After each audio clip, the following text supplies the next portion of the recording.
Well, if you're going to take the half cover and three-quarters cover out of the game, then you're going to be in a Wally DM game because I've never used them before anyway. So that's how that's how I roll.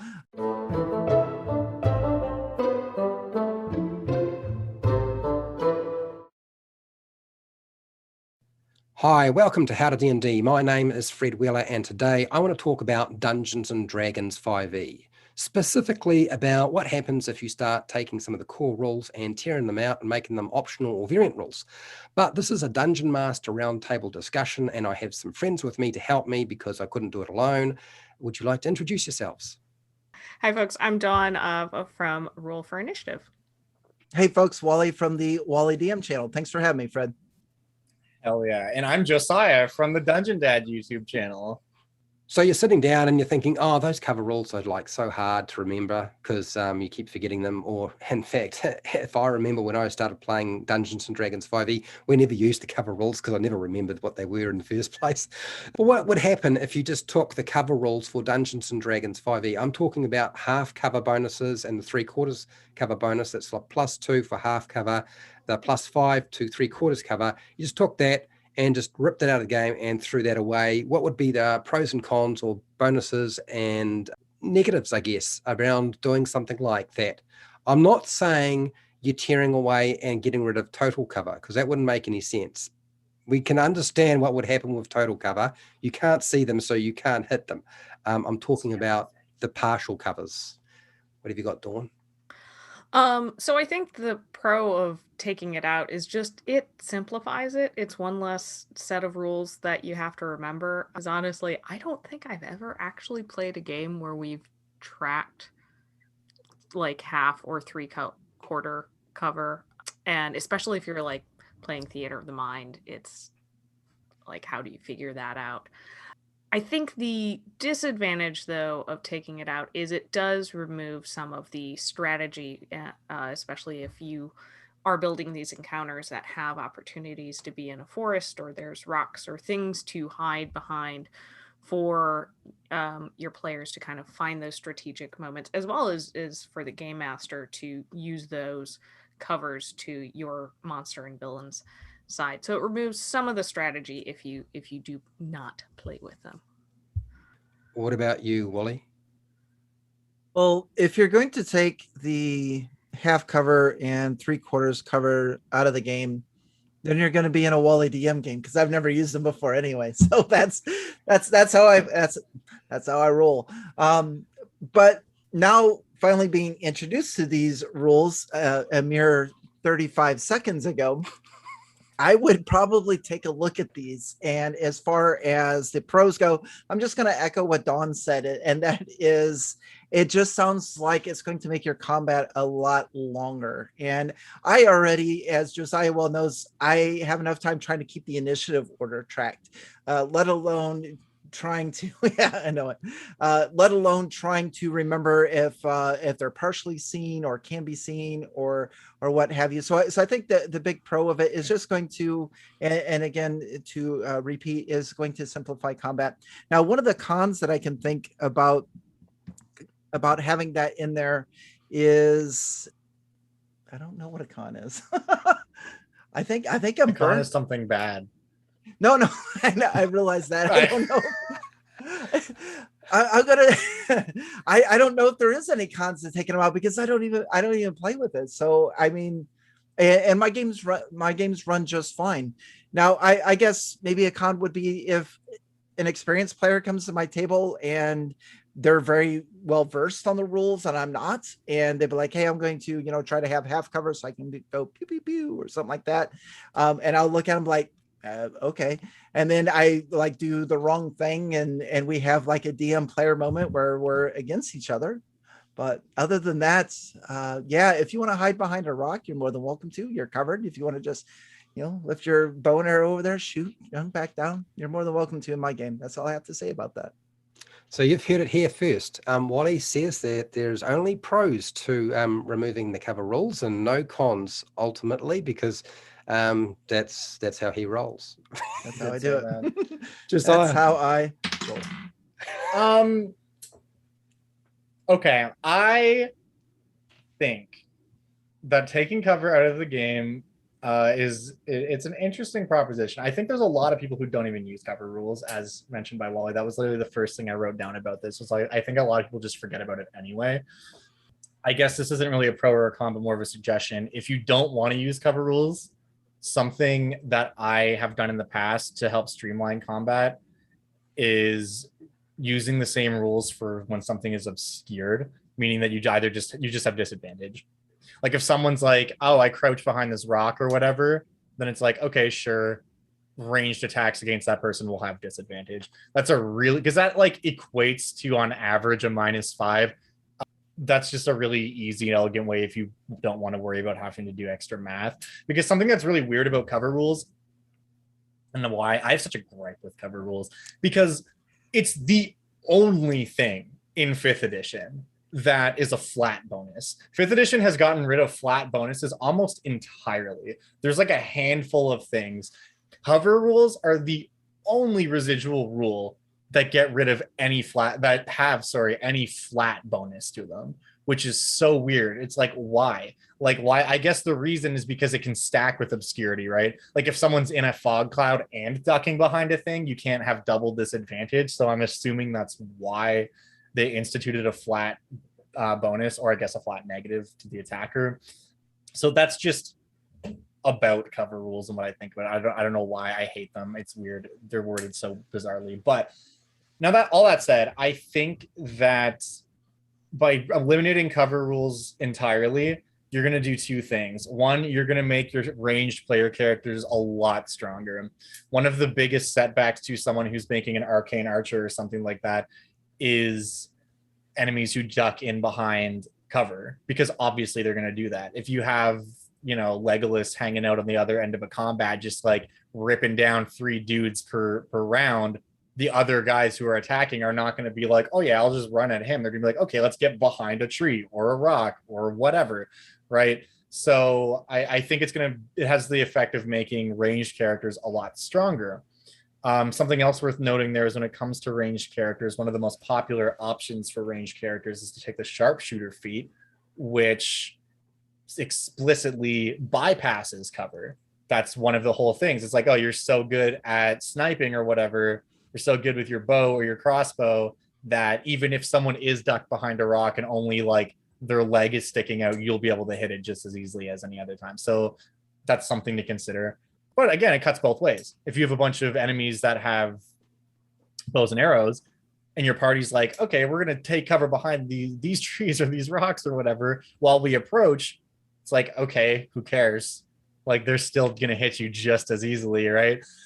So I think that it's the same kind of problem that you have with opportunity attacks, is it actively takes away from the feeling of realism and like immersion in the game, where you're taking something that should have an effect, which is the act of taking cover, and saying that it actually doesn't mechanically do anything. It's like, yeah, sure, you can duck behind that rock, but like, I'll let you know when that matters, kind of thing.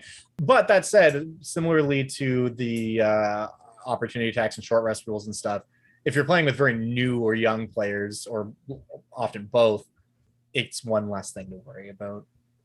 Like, who cares?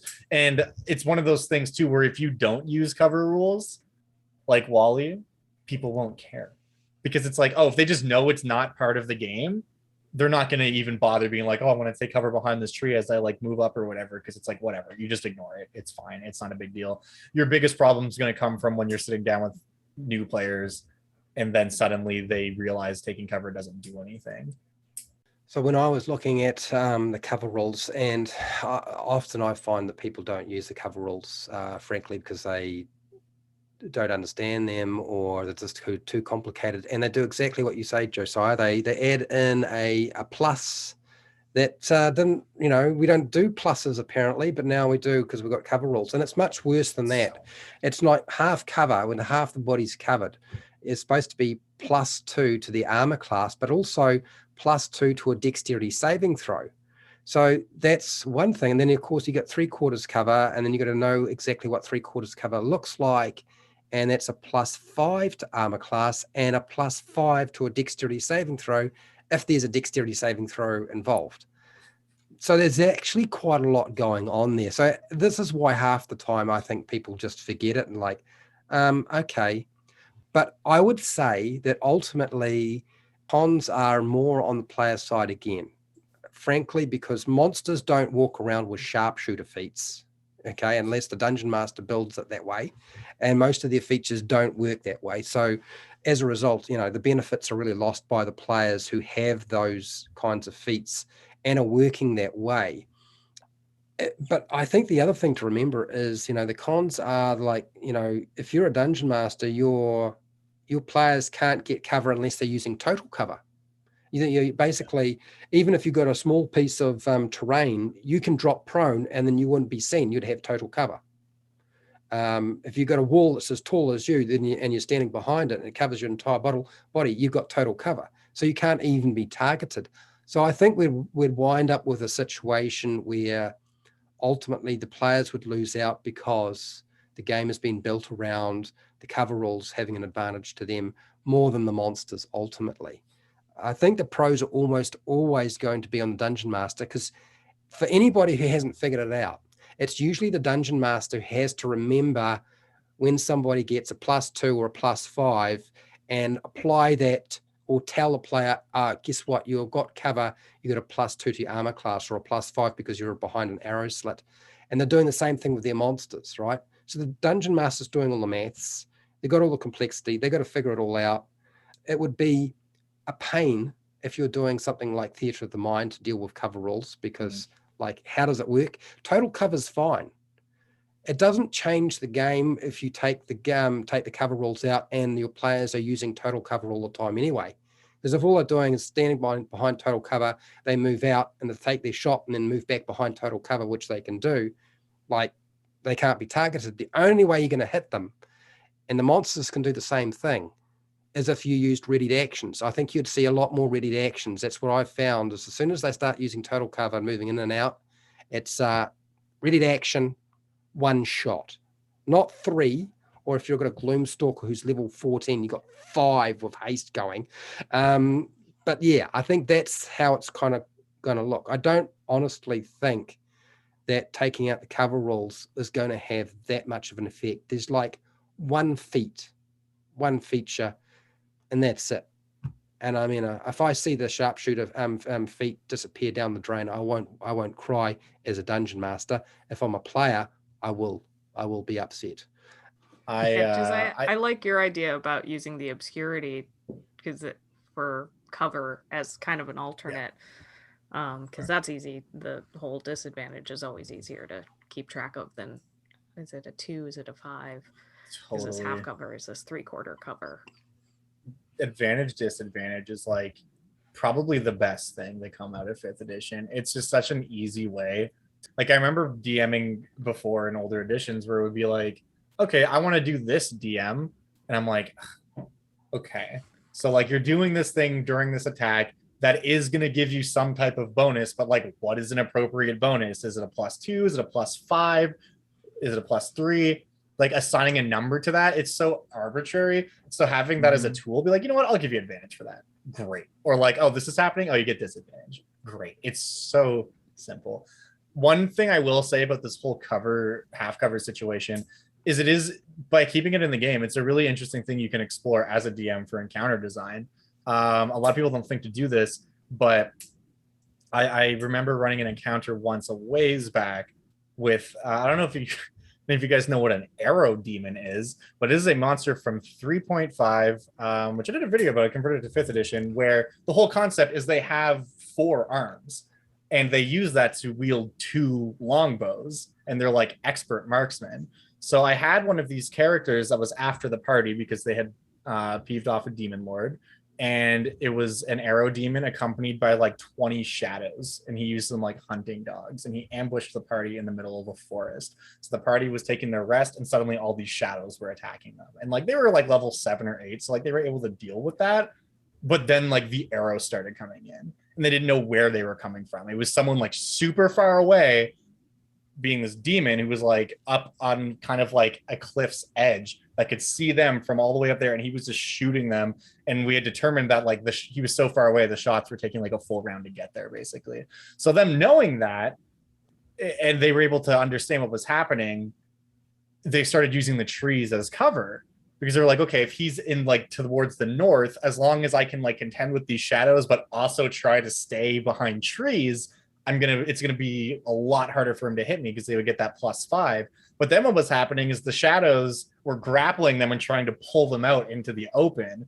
So that became like a really wild and interesting encounter that wouldn't have been like nearly as interesting if we weren't using cover rules, because like getting hit when you have a +5 to your armor class, like you're pretty safe. But if you get dragged out in the open and suddenly this thing is attacking you with like a +7 or whatever, you're probably going to get hit, right? Under the right circumstances, cover rules can add a lot to an encounter if you design it with that in mind anyway. I do have a question, and Fred kind of already answered it once with the thinking of like the ranger behind a wall, full cover, stepping out, pew, pew, pew, at the enemies or whatnot. And Fred, you did it perfectly, because I'm like, okay, so what could happen? And that ready to action makes a lot of sense. So maybe there's an opposing the devil archer or demon archer that you just said is ready for them to step out and gets their shot off. What I'm thinking of also is when they step out, what if the enemy moves? I mean, would you impose any type of disadvantage on that person that's coming out from full cover to light off their shot? They remembered where the enemy was, but then they moved to a different location. Would it take them a little bit to get their bearings about them to reassess the combat situation? I wouldn't really do it that way. I've kind of found that if people use total cover, which is the smartest way to go, rather than using partial cover or half cover, and then take a shot, whether it would be a spell or an arrow at a target, that's fine. And then they move back into cover so they can't be targeted anymore, which is the smartest move by players and monsters. It requires for the opposing enemy to be standing out in the open or be standing behind something that isn't total cover. Otherwise, if you've got both parties, can you imagine what would happen if the monsters and the players are all standing behind total cover and they're only moving out on their turn to take the shot? It won't matter if you have a ready to action, because you'd have to be standing out in the open to be able to have the ready shot ready to go, because you can't step out, take your shot, and then step back as a ready to action. So if you get a situation like that, my suggestion to you is consider that a stalemate. You've just been playing chess, stalemate, and just go make yourself a cup of tea and do something else later on. Okay.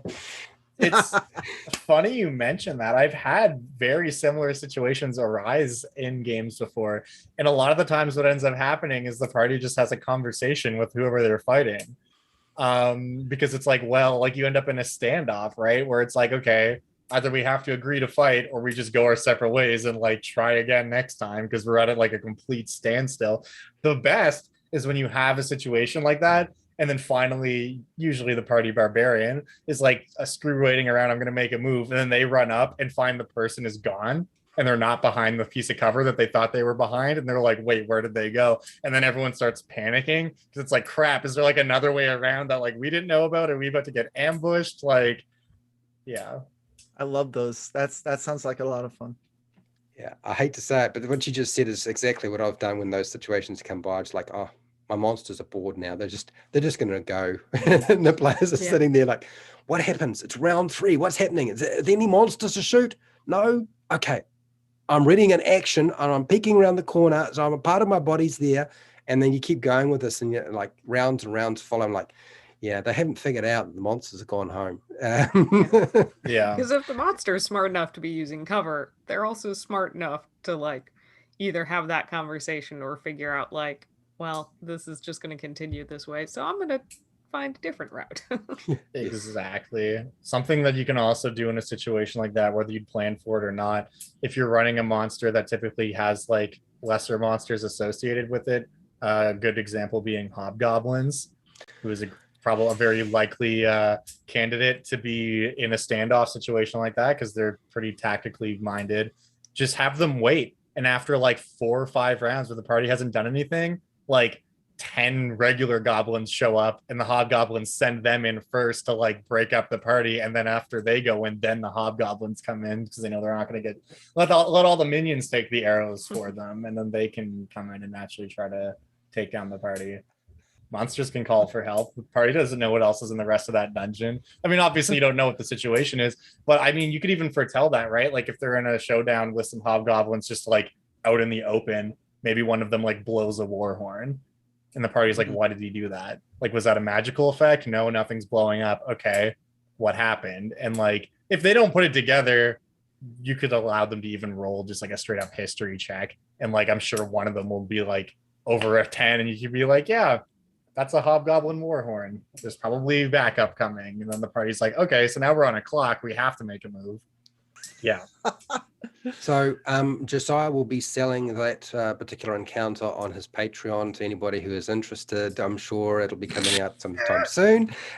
Yeah. Also, it takes place in Theros, just so you know. It's not important to the story, that's but right. Yeah, everything takes place in Theros. That's where it all happens. There's no other place now. Anyway, let us know down in the comments. Do you use the cover rules if you remember that they exist, or even bother with them? And if you decided to remove the cover rules and you didn't know about them, let us know how your game's going. Thank you, everybody, for sharing your insight into this particular rule. And where can they find you if they need to find you for anything? Well, you can find me on YouTube here at Roll for Initiative. That's with the number 4, and Twitter and Instagram at R4iBlog. And you can find me on my YouTube channel, Wally DM. I talk about traps and puzzles for your game. And I'm also on Twitter at WallyD2. and you can find me primarily on YouTube, on the Dungeon Dad YouTube channel. You can also find me on Twitter. If you go to Twitter, you're gonna have to search for @DungeonPapa, because Dungeon Dad is taken by some clown who had their account banned like 10 years ago. So thank you for that. Hey, make sure to share, like, and subscribe. Hit the bell button to be notified for all channels. And hey, till next time, keep rolling those 20s. What is the cover rules? Just cover rules is basically we would be ripping out half cover, 3/4 cover bonuses, which is plus 2 3/4 cover in 5th edition. I thought it was just half or full. There's no the bonus for 3/4. There's half cover, 3/4 cover, and full cover. What do you get for 3/4 cover? Is it +3? +5 to your AC. Plus what do you get for half full cover? Well, you can't be hit because you can't be seen. I thought it was +2 for half and +5 for full, but it's +2 for half, +5 for 3/4, and you just, I guess, that can't be the target. Yeah, you can't target because you can't see them. Yeah.